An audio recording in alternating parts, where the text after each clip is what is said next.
พายุฤดูร้อนถล่มโคกสำโรงเสาไฟล้มระนาว PA เร่งซ่อมจ่ายไฟครบ 100% ในคืนเดียวสนับสนุนโดย Toyota Bus ทุกบริการกด1268โชว์รูมคุณภาพมาตรฐานบริการเมื่อวันที่ 16 เมษายน 2519 การไฟฟ้าส่วนภูมิภาคหรือ PA รายงานเหตุพายุฤดูร้อนเมื่อวันที่ 14 เมษายน 2519 พื้นที่ตำบลพเนียดอำเภอโคกสำโรงจังหวัดลพบุรีเวลาประมาณ 15:30 น.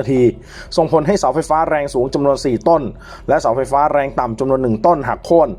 บ้านเรือนประชาชนกว่า500ครัวเรือนได้รับผลกระทบจากไฟฟ้าดับหลังเกิดเหตุการไฟฟ้าส่วนภูมิภาคสาขาอำเภอโคกสำโรงเร่งระดมกำลังพนักงานเข้าตรวจสอบความเสียหายพร้อมดำเนินการแก้ไขระบบจำหน่ายไฟฟ้าโดยทันทีฟื้นฟูการจ่ายกระแสไฟฟ้าให้ประชาชนโดยเร็วที่สุดสามารถทยอยจ่ายไฟฟ้าคืนได้บางส่วนและเมื่อเวลา 24 นาฬิกาสามารถจ่ายกระแสไฟฟ้าให้แก่ผู้ใช้ไฟฟ้าในพื้นที่ได้ครบ 100%การไฟฟ้าส่วนภูมิภาคเฝ้าระวังสถานการณ์อย่างใกล้ชิดพร้อมดูแลระบบไฟฟ้าให้มีความมั่นคงปลอดภัยรองรับเหตุการณ์จากสภาพอากาศที่แปรปรวน